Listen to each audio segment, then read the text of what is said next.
Our portion, Vayetze, begins with a very intense spiritual moment in the life of our patriarch, Jacob. He has just run away from home, escaping the wrath of his twin brother Esau,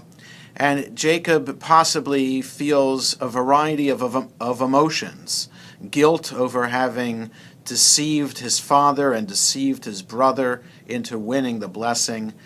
a sense of loneliness because now he is away from home for the first time in his life, not under the protection and favoritism of his mother,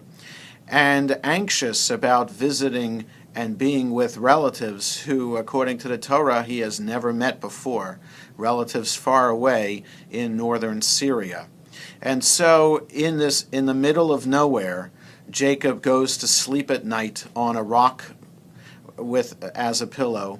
and has this vivid dream of a ladder extending to the heavens with angels ascending and descending on the ladders, and God talking to him and reinforcing the message that Jacob is the next line in the chain of the covenant that God has established between Abraham and his descendants. And so Jacob, when he awakes, realizes that this is a most sacred spot, and builds an altar and offers a sacrifice to God there, thanking him for this great moment of spirituality. It is fascinating that Jacob, just like his father and his grandfather before him, don't respond in a way that we might think one would respond to such intense spirituality. One might imagine that if one had that gift, that one would retreat from the world and want to go to a place where one could experience those moments more frequently. We imagine either a retreat in the desert or to a monastery or some